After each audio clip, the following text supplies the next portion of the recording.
Good evening, students. இன்னைக்கு நம்ம 10th standard மேத்ஸ்ல last lesson புள்ளியியலும் நிகழ்தகவும் அப்படிங்கிற பாடம் statistics and probability and statistics. So statistics and probability அப்படிங்கிறது நம்ம 8th ஸ்டாண்டர்ட்ல இருந்து ஸ்டார்ட் பண்ணியிருக்கோம் இல்லைங்களா? ஸோ ஸ்டாட்டிஸ்டிக்ஸ் அப்படின்னா என்ன அப்படிங்கிறது நம்ம ஒரு தரவுகளை ஒரு டேட்டாவை ஒரு அப்ராக்சிமேட்டா முன்கூட்டியே கிளியரா ஒரு தகவலை வரையறுத்து கொடுக்கறதுக்கு பேர் தான் ஸ்டாட்டிஸ்டிக்ஸ் அப்படின்னு சொல்லுவோம்.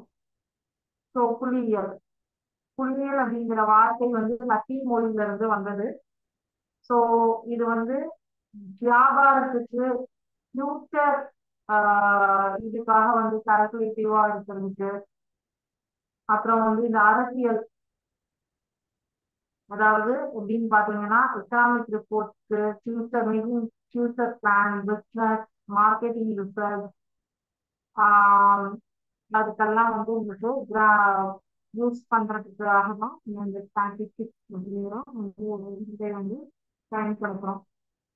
எதிர்காலத்துல இந்த புள்ளியியல் அப்படிங்கிறது டேட்டாவை செலக்ட் பண்ணி அதை ஆர்கனைஸ் பண்ணி அதை ரிசர்ச் பண்ணி அதனுடைய ஃபைனல் டிசிஷன் என்னன்றது பார்க்கறதுக்காக ஸ்டாட்டிஸ்டிக்ஸ் அப்படிங்கிறத நம்ம பார்க்கணும். ஸோ நமக்கு ஆல்ரெடி லீனியர் மோட் அப்படிங்கிறது நமக்கு தெரியும். லாஸ்ட் இயரே நம்ம 9th ஸ்டாண்டர்ட்ல படிச்சிருக்கோம். ஸோ அந்த லீனியர் மோடு வச்சுதான் இங்க ஸ்டார்ட் பண்றாங்க. பரவல் உளவியல் 10th ஸ்டாண்டர்ட்ல ஃபர்ஸ்ட் டாபிக் பரவல் உளவியல். ஃபர்ஸ்ட் டாபிக் 10th ஸ்டாண்டர்ட்ல கூட்டு சராசரி அப்படின்னு சொல்றாங்க. சராசரி அப்படின்னா அரித்மெட்டிக் மீன். அரித்மெட்டிக் மீன் அப்படிங்கிறதான் மீன் மோட் அப்படின்னு சொன்னீங்க.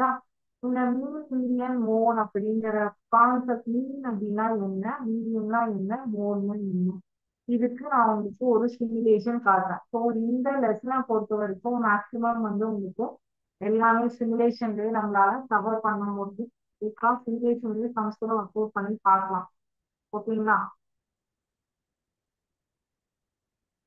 சாரி, இந்த லெசன் தான் ஃபர்ஸ்ட் அரித்மெட்டிக் மீன் அப்படின்னா எல்லா sum of all observation divided number of observation, அதாவது ஓவரால் எவ்வளோ அப்சர்வேஷன் இருக்கோ அதை எல்லாத்தையும் ஆட் பண்ணிட்டு டிவைடட் இங்க 10 நம்பர்ஸ் கொடுத்துருக்காங்க. 10, 15, 25, 34 அப்படின்னு சொல்லிட்டு ஒரு 5 நம்பர் கொடுத்துருக்காங்கன்னா ஈக்குவல் டு 400 வருது அப்படின்னா டிவைடட் பை 5 நம்பர்னா அதுதான் நம்ம சொல்லிட்டு சொல்லுவோம் கூட்டு சராசரி அப்படின்னு.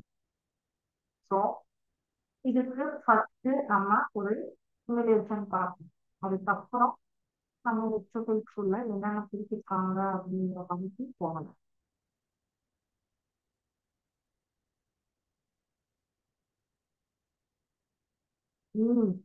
இப்போ இங்க பாத்தீங்கன்னா 1, 2, 3, 4, 5, 6, 7, 8, 9, 10 நம்பர்ஸ் கொடுத்துருக்காங்க.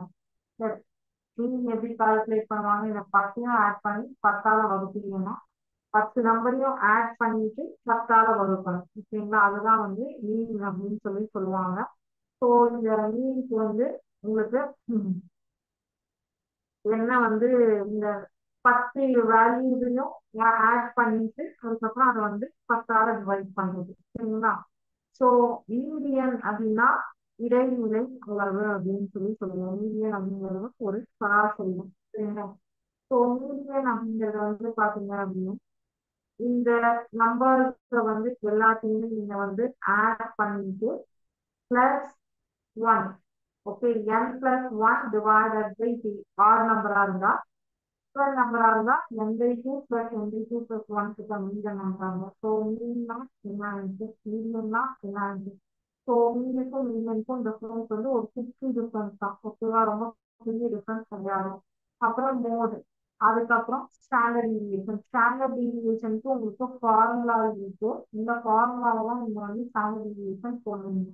இப்போ இந்த கண்டுபிடிச்சு ஸ்டாண்டர்ட் டீவியேஷன் கால்குலேட் பண்றது உங்களுக்கு கொடுத்துருக்காங்க பாருங்க.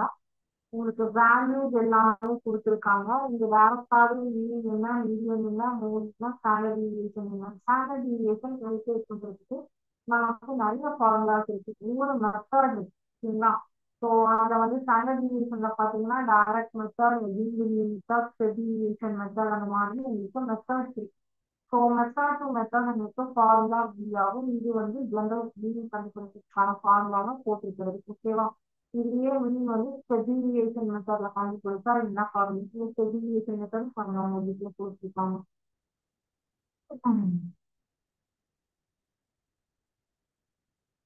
ஸோ ஸ்டெப் டிவியேஷன் மெத்தட்ல கொடுத்துருந்தாங்க அப்படின்னா find the mean of given data by step deviation method. You can change the data. அது நமக்கு இப்போ அவங்க கொடுத்துருக்கிற டேட்டா எடுத்துப்போம். ஸோ கிளாஸ் இன்டர்வல்ஸ் வந்து 100 to 120, 120 to 140. அந்த கிளாஸ் இன்டர்வல்ஸ்ங்கிறது வந்து ஒரு நம்பர், ஒரு நம்பர்ல இருந்து இன்னொரு நம்பருக்கு இருக்கக்கூடிய டிஃபரன்ஸ்.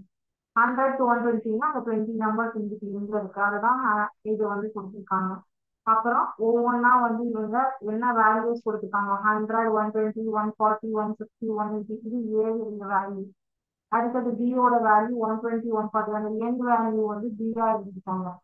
சிங்கிறது வந்து உங்களுக்கு டிஃபரன்ஸ் வந்து ஈக்குவல் டிஃபரன்ஸ் எடுத்து உங்களுக்கு கால்குலேட் பண்ணிருக்காங்க. ஸோ அப்போ இந்த standard view problem class interval இங்க என்னென்ன கொடுத்துருக்காங்கன்னா class interval, frequency, assumed mean, இது எல்லாமே கால்குலேட் பண்ணி பார்க்கறதுக்காக கொடுத்துருக்காங்க. ஸோ நமக்கு யூனிட் சிமுலேஷன் வந்து பாத்தீங்க அப்படின்னா இந்த மீடியன் மோட் தான் இங்க நம்ம பார்க்க போறோம், சரிங்களா? மீடியன் மோட்ல உங்களுக்கு என்ன இன்னும் எக்ஸ்ட்ராவா என்ன ஆகுதுன்னா ரேஞ்சு, ஸ்டாண்டர்ட் டிவியேஷன் இங்க பார்த்தோம், variance, coefficient of variance, standard deviation.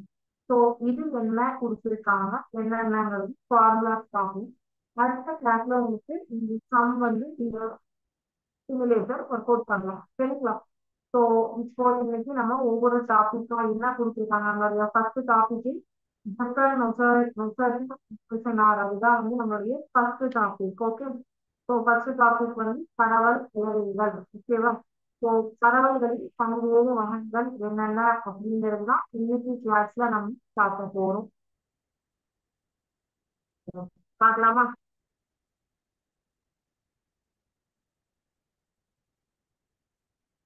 So இன்னைக்கு வந்து மோஸ்ட்லி உங்களுக்கு இன்ட்ரோடக்ஷன் பார்ட் தான் இருக்கு, ஓகேங்களா?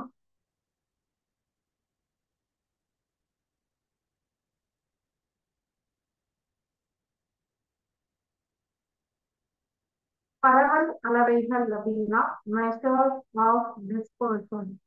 மெஷர்ஸ் ஆஃப் டிஸ்பர்ஷன் அப்படிங்கிறதுல என்ன வகைகள் இருக்கு அப்படின்னு பாத்தீங்கன்னா ரீச், ஃபர்ஸ்ட் வந்து ரீச் அப்படின்னா ரேஞ்ச் அப்படின்னு அர்த்தம். ரேஞ்ச் அப்படிங்கிறது ஒரு நம்பர்ல இருக்கிற lower value and higher value உடைய difference. First thing range. Reach, reach அப்படிங்கிறது வந்து ஒரு நம்பர், ஒரு டேட்டாவை கொடுத்துருக்கிற பிக்கஸ்ட் வேல்யூக்கும் ஸ்மாலஸ்ட் வேல்யூக்கும் இருக்கிற டிஃபரன்ஸ் தான் வந்து ரீச், ரேஞ்ச் அப்படின்னு சொல்லுவோம். இந்த ரேஞ்ச் கண்டுபிடிக்கிறதுக்கான formula R is equal to largest value minus smallest value. So இப்போ இந்த ரேஞ்சிலேயே வந்து ரீச்சிங் குணகம், ரீச்சிங் கெழு அப்படின்னு சொல்லி சொல்லுவாங்க. அந்த ரீச்சிங் குணகம் அல்லது ரீச்சிங் கெழு அப்படிங்கிறது கண்டுபிடிக்கிறதுக்கான ஃபார்முலா வந்து கோஎஃபிஷியன்ட் ஆஃப் ரேஞ்ச். அதாவது தமிழ்ல வந்து ரீச்சிங் குணகம் அல்லது ரீச்சிங் கெழு அப்படின்னு சொல்லுவாங்க. கெழு ஞாபகம் வச்சுக்கோங்க, உங்களுக்கு ஈஸியா இருக்கும், ஏன்னா கெழுங்கிற வார்த்தை நீங்க நிறைய இடத்துல யூஸ் பண்ணிருக்கீங்க.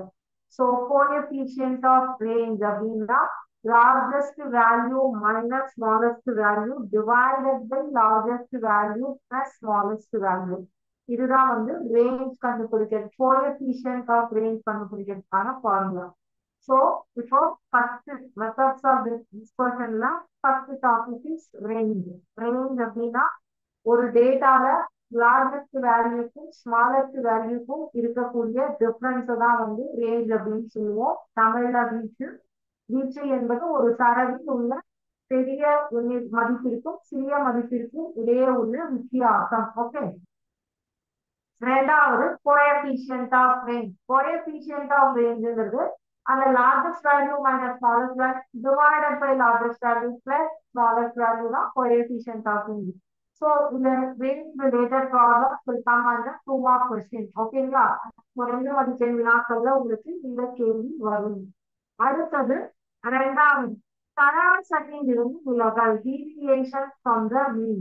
Okay, deviation from the mean, squares of deviations from the mean. இது வந்து இதனுடைய சப் டாபிக். அடுத்த டாபிக் வந்து உங்களுக்கு விலக்க மதிப்ப சராசரி.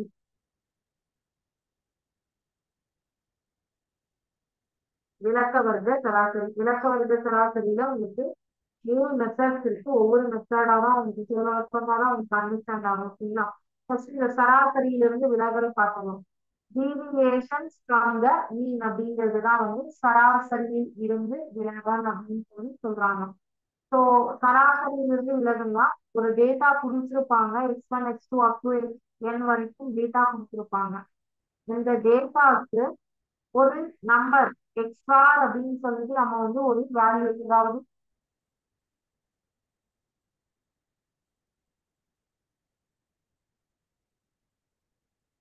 10 நம்பர் கொடுக்குறாங்க அப்படின்னா அதை ஆட் பண்ணி summation S divided by N is equal bar அப்படிங்கிறதுதான் ஃபார்முலா. ஸோ இப்போ x1 x2 x3 x2 xn அப்படின்னு ஒரு வேல்யூஸ் கொடுத்துருக்காங்க. ஸோ அந்த x1 மைனஸ் எக்ஸ் பார் y x2 மைனஸ் எக்ஸ் பார் போடுறதுக்கு பேரு. இந்த நம்பர்ல இருந்து இந்த எக்ஸ் பார் காமன் வேல்யூவை மைனஸ் பண்ணி எடுத்துவதுக்கு பேரு தான் வந்து சராசரியிலிருந்து விலகல், டீவியேஷன் ஃப்ரம் த மீன் அப்படின்னு சொல்லி சொல்லுவாங்க. ஸோ எக்ஸ் பாரில் இருந்து விலகல்கள் ஆகும். X minus X bar, x2 minus X பார், xn மைனஸ் எக்ஸ் பார் அப்படிங்கிறது வந்து deviation from the new கண்டுபிடிச்சு deviate பண்றது அந்த வேல்யூ இது அப்படிங்கிறது. ஓகேங்களா? அடுத்தது மூணாவது டாபிக் சராசரியிலிருந்து விலக்க வர்க்கம், squares of deviations from the mean. இந்த வேல்யூ கண்டுபிடிச்சிருக்கீங்க இல்லையா? Squares of deviations from the mean அப்படிங்கிறது வந்து உங்க numbers x1 minus X bar x2 minus X bar இது போடுறீங்க இல்லையா? இதுக்கு ஸ்கொயர்ஸ், இதற்கு ஸ்கொயர் எடுக்கிறதுக்கு பேர் தான் வந்து சராசரியிலிருந்து விலக்க வர்க்கம், squares of deviation from the mean.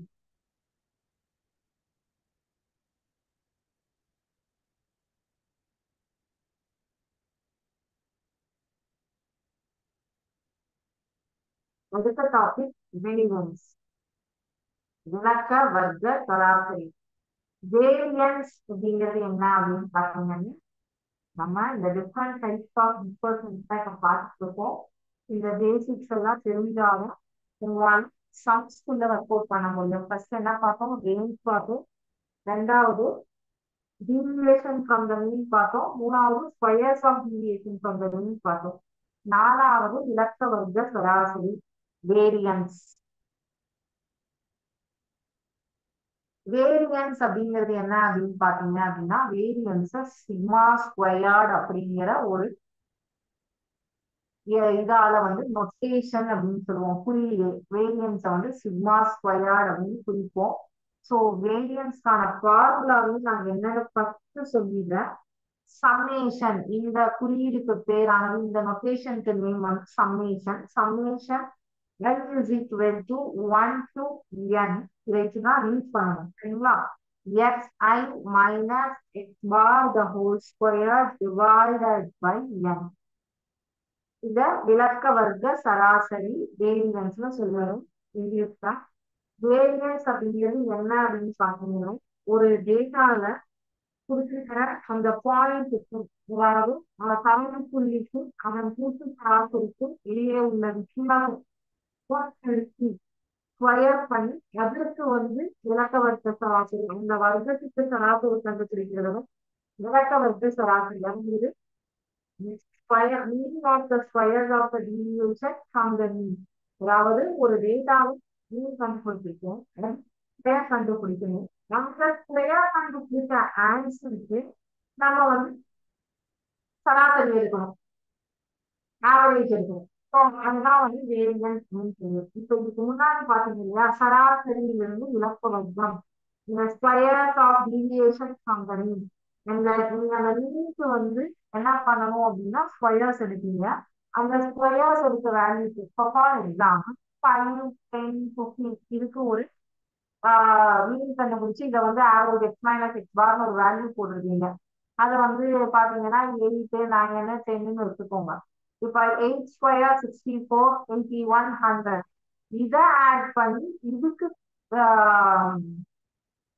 Common value கூட இது ஆவரேஜ் எடுக்கிறதுக்கு பேர் தான் வேரியன்ஸ் அப்படின்னு சொல்லி சொல்றாங்க. The mean of the squares of the deviations from the mean of variance is denoted by sigma square. இந்த சிக்மா ஸ்கொயர் ஓகேவா? இதை வந்து சிக்மா ஸ்கொயர்னு தான் எழுதும். சிக்மா ஸ்கொயர்னு தான் யூஸ் பண்ணி வேரியன்ஸ்க்கான ஃபார்முலா மறந்துடாதீங்க. Summation 1 is equal to 1 to n xi minus x bar the whole square divided by n. இதுதான் வந்து வேரியன்ஸ் கண்டுபிடிக்கிறதுக்கான ஃபார்முலா. இலக்கம் வந்து சார்பி வேரியன்ஸ் வந்து சேமா. இந்த லெசன் உங்களுக்கு ரொம்ப இம்பார்ட்டன்ட் லெசன் பிகாஸ் இது வந்து ஒரு கம்பல்சரி டைம் மாதிரி இந்த கொஸ்டின் போகலாம் இந்த லெசன்ல இருந்து. ஸோ அடுத்த டாபிக் வந்து அதனால ஒவ்வொரு டாபிக்கா நான் எக்ஸ்பிளைன் பண்றேன். ஸ்டாண்டர்ட் டீவியேஷன் என்ன சொல்லுவாங்க? ஸ்டாண்டர்ட் டீவியேஷன் திட்ட விலக்கம். ஸ்டாண்டர்ட்னா திட்டம், டீவியேஷன்னா விளக்கம். திட்ட விலக்கம். Standard deviation. Yeah, the positive square root of variance is called standard deviation. That is standard deviation is the positive square root of the mean of the squares of deviations of given value somewhere b. It is denoted as sigma. Variance is denoted as sigma square. Standard deviation is denoted as sigma. தரவு தொகுப்பில் உள்ள ஒவ்வொரு தரவு புள்ளிக்கும் அதன் கூட்டு சராசரிக்கும் இடையே உள்ள வித்தியாசங்களை வர்க்கப்படுத்தி அது இது விளக்க வர்க்க சராசரி. விளக்க வர்க்க சராசரியின் நிகழ் வர்க்கம் மூலம் விளக்கம். சிற்பிலக்கம் அப்படிங்கிறது வந்து உங்களுடைய விளக்க வர்க்க வேரியஸ் ஃபார்முலா அரசு ஸ்கொயர் தெரிஞ்சுப்போம். சிற்பிலக்கம் ஸ்டாண்டர்ட் டீவியேஷன் சேம் வேரியன்ஸ் ஃபார்முலாவை அப்படியே எழுதிக்கோங்க. Summation I is equal to 1 to n xi minus x bar the whole square divided by n. இதுதான் ஸ்டாண்டர்ட் டீவியேஷன். வேரியன்ஸ் உடைய ஃபார்முலாக்கு ஸ்கொயர் ரூட் இருக்கிறது தான் ஸ்டாண்டர்ட் டீவியேஷன் அப்படின்னு சொல்லி சொல்றாங்க. ஓகேவா? ஸோ இப்ப நம்ம இதுல வந்து இந்த ஸ்டாண்டர்ட் டீவியேஷன்ல வந்து grouped data, ungrouped data பிரிக்கணும். ஸோ grouped dataனா என்னென்ன மெத்தட்ஸ் இருக்கு, ungrouped dataனா என்னென்ன மெத்தட்ஸ் இருக்கு, இதெல்லாமே நீங்க தெரிஞ்சுக்கணும். சரிங்களா? இதெல்லாம் தெரிஞ்சதுக்கு அப்புறம் தான் நம்ம எந்தெந்த மெத்தட் யூஸ் பண்ண போறோம், எந்த சம்ஸ் போட போறோம், எல்லாமே நமக்கு வந்து கால்குலேட் பண்ண முடியும். இல்லாம நமக்கு வந்து எதுவுமே தெரியாது. என்னென்ன பிரிச்சிருக்காங்க அப்படின்னு சொல்லி தெரிஞ்சுக்கணும். சரிங்களா? ஸோ வந்து இதுல குரூப் டேட்டா, அன்குரூப்டு டேட்டா அப்படின்னு சொல்லி இருக்கு. இந்த குரூப் டேட்டா இருந்தா என்னென்ன மெத்தட்ஸ் இருக்கு, அன்குரூப்டு டேட்டா இருந்தா என்னென்ன மெத்தட்ஸ் இருக்கு பார்க்கலாமா? இதுக்கு calculation of standard deviation ungrouped டேட்டாவா பிரிச்சாங்கன்னா டைரக்ட் அதாவது ஃபர்ஸ்ட் ஸ்டாண்டர்ட் டீவியேஷன்ல அன்குரூப்டு டேட்டாக்கு என்னென்ன மெத்தட்ஸ் இதெல்லாம் தெரிஞ்சு வச்சுக்கோங்க. 2 மார்க்ல வரும், 1 மார்க்ல வரும். ஸோ அதுக்காக நான் சொல்றேன் அடுத்த வருஷத்துக்கும் இது உபயோகப்படுங்கிறது வெறுமே வந்து இங்க படிச்சது உபயோகப்படாம போகவே போகாது. ஓகேங்களா? ஸோ அன்குரூப்டு டேட்டாவா இருந்தால் என்னென்ன மெத்தட், டைரக்ட் மெத்தட் என்ன இருக்குன்னு தெரிஞ்சிருக்கும். அது என்னென்ன தெரிஞ்சிருக்கும். direct method, mean method, assumed mean method,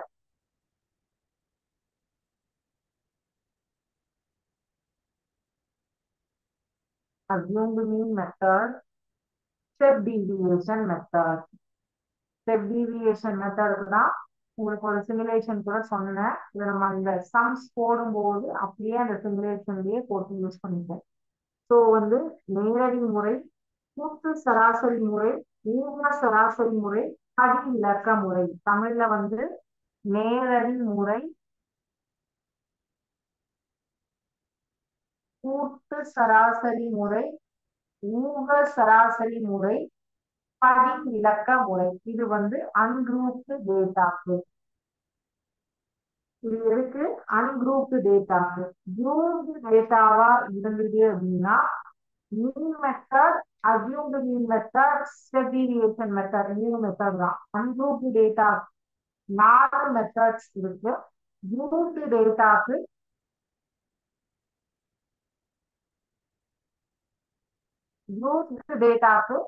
three methods. Okay, குரூப்புக்கு 4 மெத்தட், குரூப் மெத்தட் 3 மெத்தட். அது என்ன தெரியுமா? மீன், அசியூம்டு மீன், ஸ்டெப் டீவியேஷன். இது 3 தான் குரூப் டேட்டா த்ரீ மெத்தட்ஸ் தான். சரிங்களா? ஃபர்ஸ்ட் இந்த மெத்தட்ஸ் என்னென்ன அப்படின்னு சொல்லிட்டு நீங்க பார்த்துட்டு என்ன பேருன்றது தெரிஞ்சுக்கீங்க இல்லையா? இப்போ அன்குரூப் டேட்டாவில் டைரக்ட் மெத்தட் என்ன ஃபார்முலா, ஸ்டாண்டர்ட் டீவியேஷன் கண்டுபிடிக்கிறதுக்கு அப்படிங்கிறத நம்ம பார்க்க போறோம். சரிங்களா? இதுக்கு என்ன ஃபார்முலை, என்ன பண்ணுவாங்க, இது ரெண்டு மட்டும் தெரிஞ்சுக்கிட்டோம். வேற எதுவும் தெரிஞ்சுக்கணும். பிகாஸ் ஒவ்வொரு டாபிக்கா தெரிஞ்சாலும் உங்களுக்கு சயின்ஸ் ஒர்க் அவுட் பண்ணும்போது ஈஸியா இருக்கும். இல்லைன்னா புரிஞ்சது சொல்லலாம். மொத்தம் ஸ்டாண்டர்ட் டீவியேஷனா 2 டைப்ஸா ஸ்ப்ளிட் பண்ணுவாங்க. Group data, ungroup data. Ungroup டேட்டாக்கு 9 டைப்ஸ் ஆஃப் மெத்தட்ஸ் இருக்கு. Group data 3 types of methods இருக்கு. ஸோ ஃபர்ஸ்ட் அதுல அன்குரூப் டேட்டால direct method, assumed mean method, step deviation method, mean method. Direct method, mean method, assumed mean method, step deviation method. Group டேட்டால அந்த direct method மட்டும் கிடையாது. இது மூணுமே இருக்கு. Mean method, assumed mean method, step deviation method. ஓகேங்களா?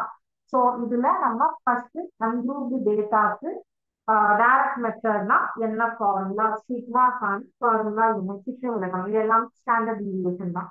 So direct மெத்தடுக்கு ungrouped டேட்டாவாக இருந்தால் சிக்மா கண்டுபிடிக்கிறதுக்கான formula summation X I square divided by n minus summation xi divided by n the whole square.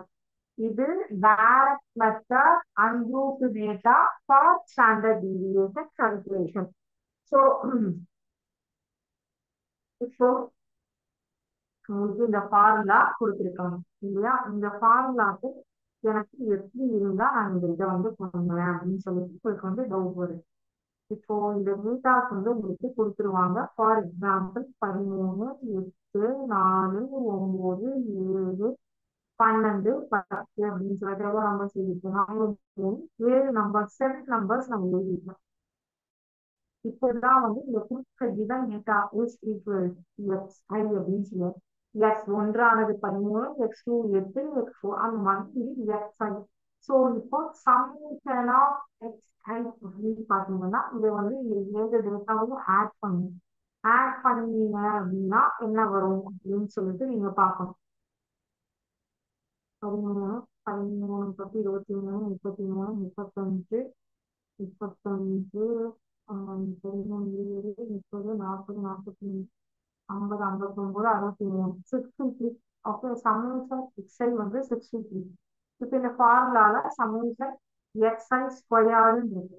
So summation x i square அப்படின்னா இந்த values எல்லாத்தையுமே நீங்க square பண்ணணும். 13, 13, 169, 8, 64, 4, 4 are 16, 9, 9 are 81, 7, 7 are 49, 12, 12 are 144, 10, 10 are 100. So இப்போ இந்த வேல்யூஸ் எல்லாத்தையும் add பண்ணீங்க அப்படின்னா summation X I square which is equal to 623 அப்படின்னு சொல்லிட்டு வரும். சரிங்களா? ஸோ இப்போ நம்மளுடைய அன்குரூப் டேட்டாவாக இருக்கு சிக்மா கண்டுபிடிக்கிறதுக்கான ஃபார்முலா இது. இதுக்கு எக்ஸாம்பிள் சொல்லிட்டு நீங்க சொல்றீங்க. ஓகேவா? இப்போ நமக்கு summation xi square divided by n அப்படின்னா இந்த வேல்யூ போட்டுடலாமா? Square root of 623 divided by 7 minus 63 divided by 7 the whole square. அவ்வளவுதான். இப்போ இதை நீங்க சிம்பிளிஃபை பண்ணீங்கன்னா சிக்மாவுடைய ஆன்சர் கிடைக்கும். ஸோ அன்குரூப்டு டேட்டாக்கு டைரக்ட் மெத்தடுக்கு ஃபார்முலா இது. நம்பர் இப்படி கொடுத்துருந்தாங்கன்னா இந்த ரெண்டு வேல்யூஸ் கண்டுபிடிக்கணும், ஃபார்முலால போடணும், சிம்பிளிஃபை பண்ணணும். ஓகேவா? இதுல ஏதாவது உங்களுக்கு டவுட்ஸ் இருக்கா?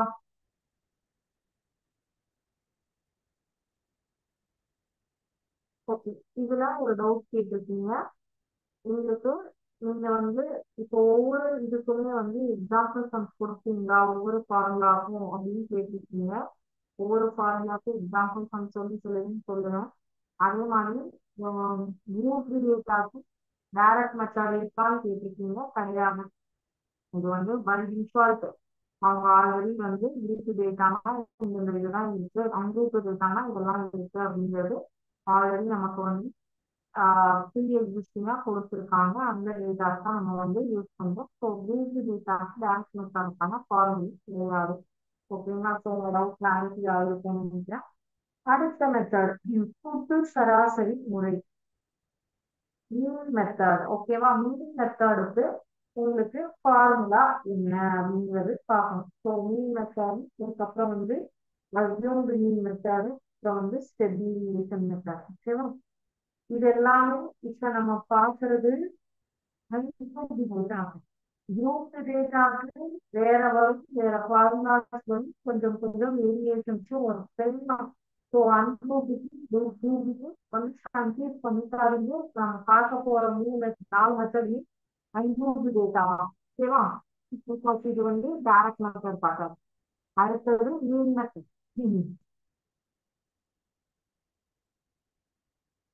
இந்த ஃபார்முலாஸ் எல்லாம் தரவா இருந்தாதான் 8.4 எக்ஸசைஸ் வரைக்கும் நம்மளால போக முடியும். மீன் மெத்தட்,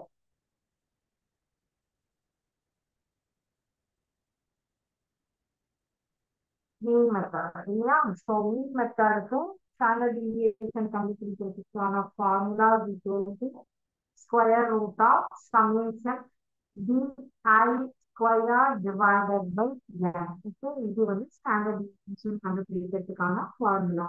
இப்போ இந்த di அப்படிங்கிறது என்ன அப்படின்னு பாத்தீங்கன்னா xi மைனஸ் xr அப்படிங்கிறது தான் இந்த di உடைய மீனிங். ஸோ இப்போ சேம் உங்களுக்கு வந்து இதே மாதிரி ஒரு 6 நம்பர் கொடுக்குறாங்க அப்படின்னு வச்சுக்கோங்க. எப்படி வச்சுக்கோங்க, 11, 12, 16, 17, 19 அப்படின்னு ஒரு 5 நம்பர் நான் வச்சிருக்கேன். 20, 6 நம்பர் வச்சுக்கோங்க. ஸோ இப்போ இந்த 6 நம்பரையும் ஆட் பண்ணிக்கோங்க. 10, 20, 30, 40, 50, 50, 20, 70, 79, 80, 86, 92, 94, 95, 95, 95 டிவைடட் பை எவ்வளோ போட்டுக்கலாம்? 6. ஸோ 90 வர மாதிரி போட்டுக்கலாம். அப்போ 6, 15 ஒரே நம்பர் கேன்சல் ஆகும். 15, 90 இப்படி ஒரு 15 போட்டுக்கலாம். 5 பண்ணிக்கோங்க. 90 divided by 6. 6 ones are 6, 6 ones are 6, balance 3, 5 6 are 30, 15. So இப்போ இந்த 15 அப்படிங்கிறது கிடைக்கிறது இல்லையா? ஸோ இந்த 15 வந்து xi அப்படிங்கிறது வந்து இந்த வேல்யூ 11, 12, 16, 17ங்கிறது xi உடைய வேல்யூ. இந்த di அப்படிங்கிறது வந்து xi மைனஸ் எக்ஸ் பார். இத 15 கண்டுபிடிச்சிருக்கோம் இல்லையா? அதுதான் வந்து எக்ஸ் பார். அப்ப இந்த 15 11 minus 15 is equal to -4. 12 minus 15 is equal to -3. இப்படி நீங்க வந்து ஒவ்வொரு நம்பருக்கா எழுதுவீங்க. இப்போ 16 minus 15 is equal to +1. 17 minus 15 is equal to 2. So இங்க மைனஸோ பிளஸோ எது வருதோ அது வந்து டி உடைய வேல்யூ. di ஸ்கொயர்ட் அப்படின்னா இந்த நம்பர்ஸை ஸ்கொயர் பண்ணும். ஸோ மைனஸா இருந்தாலும் ஸ்கொயர் பண்ணும்போது அது என்ன ஆகும்? பிளஸ் ஆயிடும். 16, 9, 1, 4 அப்படின்னு சொல்லிட்டு பிளஸ் ஆயிடும். ஸோ அப்போ di ஸ்கொயர்டு. இப்போ இந்த di ஸ்கொயர்டு கிடைக்கும் இல்லையா? அதை ஆட் பண்ணீங்கன்னா ஒரு 120 வருதுன்னு வச்சுக்கோங்க. So di square divided by n. இந்த ஃபார்முலால கொண்டு போய் nங்கிறது எவ்வளவு வேல்யூஸ் இருக்கோ அதுதான் வந்து n. ஸோ அப்போ summation bi squared is equal to 120 divided by 6 அப்படின்னு சொல்லிட்டு போடுவீங்க. ஸோ இதை வந்து இது பண்ணிட்டு ஸ்கொயர் வந்து எழுதிக்கும் போது என்ன ஆன்சர். ஸோ வந்து மிடில் மெத்தட்ல வேல்யூஸ் கொடுத்துருப்பாங்க. அந்த வேல்யூஸ்க்கு எக்ஸ் பார் கண்டுபிடிக்கணும். கொடுத்துருக்க அதாவது எக்ஸ் பார் மீன்ஸ் மீன். கொடுத்துருக்கிற எல்லா வேல்யூஸையும் ஆட் பண்ணி இந்த நம்பர் டோட்டல் நம்பர் டிவைட் பண்ணோம்னா எக்ஸ் பார் கிடைக்கும். அந்த எக்ஸ் பாரை வந்து எக்ஸ்ஐல இருந்து எக்ஸ் பாரை மைனஸ் பண்ணா டிஐ கிடைக்கும். அந்த டிஐ அவங்க டிஐ கண்டுபிடிச்சிருக்கிற வேல்யூஸ் எல்லாத்தையுமே ஸ்கொயர் பண்ணிட்டு அதை ஆட் பண்ணாதான் summation D square divided by N. So ungroup டேட்டால இந்த மெத்தடு இதுதான் ஃபார்முலா, இதுதான் மெத்தட். ஓகேங்களா? அண்டர்ஸ்டாண்ட் ஆச்சுங்களா? ஸோ அடுத்தது assumed mean method, நிகர் சராசரி முறை. ஓகே, இப்ப நீங்க ஒரு டவுட் கேட்டிருக்காங்க எனக்கு கிளாஸ் செஷன்ல.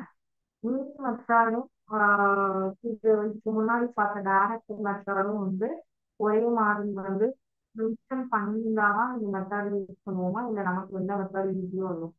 மென்ஷன் பண்ணுவாங்க கண்டிப்பா, இந்த மெத்தட் யூஸ் பண்ணி சால்வ் பண்ணுங்க அப்படின்னு சொல்லி.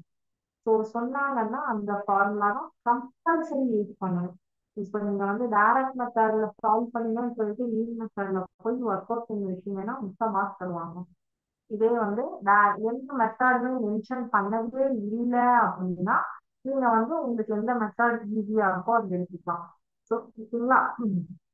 அப்புறம் இந்த இன்னொரு கொஸ்டின் வந்து எனக்கு டைரக்ட் மெத்தடுக்கும் மீன் மெத்தடுக்கும் என்னென்ன மெத்தட் தெரியும்னு சொல்லிட்டேன். டைரக்ட் மெத்தட்ல வந்து நீங்க எக்ஸ்ஐ ஆட் பண்ணிட்டு அதை ஸ்கொயர் பண்ணி சமீஷன் எக்ஸ் ஸ்கொயர் போட்டுருவீங்க. அங்க அது ரெண்டு தான். இந்த மெத்தட்ல வந்து பாத்தீங்கன்னா எக்ஸ்ட்ராவா இந்த டிஐ அப்படிங்கிறதும் டிஐ ஸ்கொயர் அப்படிங்கிறதும் நீங்க செப்பரேட்டா கண்டுபிடிக்கணும். அங்க கொடுத்திருக்கிற வேல்யூஸ் லைனா எழுதி அதுக்கு சமீஷன் அதை ஓவராலா ஆட் பண்ணிட்டு அந்த வேல்யூஸ் எல்லாத்தையுமே திருப்பி ஸ்கொயர் பண்ணி அதையும் ஓவராலா ஆட் பண்ணினா டைரக்ட் மெத்தட் முடியும். மீன் மெத்தட்ல இந்த எக்ஸ்ஐ மைனஸ் எக்ஸ் பார் அப்படின்னு சொல்லிட்டு அந்த டிஐன்னு ஒருத்தவங்க புதுசா உள்ள வராங்க. அவங்க நம்ம வந்து டைரக்ட் மெத்தட்ல ஸ்டிக் பண்ணிடுவோம், அவங்க நமக்கு கிடையாது. ஸோ இதுதான் டிஃபரன்ஸ் மீன் மெத்தடுக்கும் டைரக்ட் மெத்தடுக்கும். இப்போ அடுத்தது assumed mean method.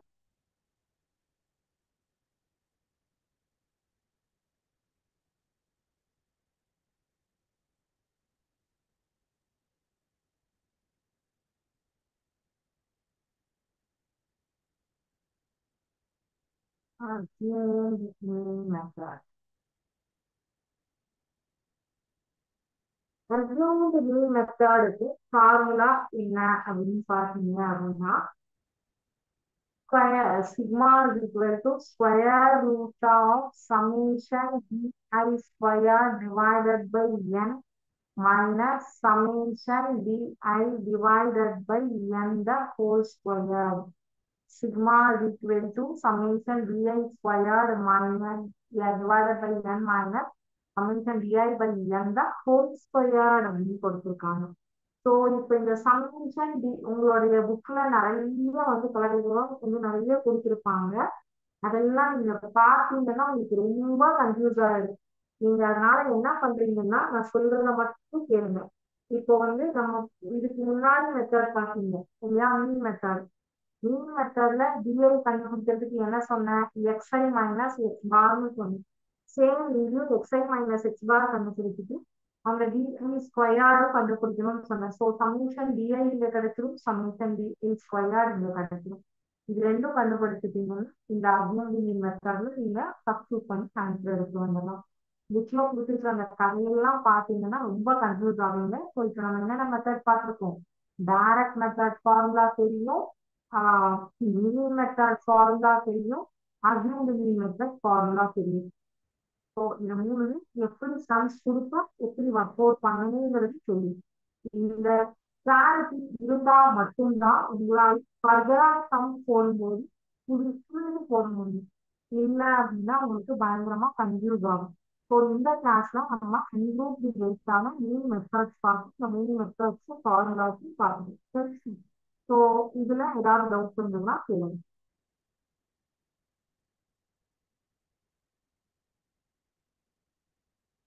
Okay, doubts எதுவும் இல்லை அப்படின்னா இதோட இன்னைக்கு கிளாஸ் முடிஞ்சது. Thank you student. வாழ்க பாரதம், வெல்க தமிழகம்.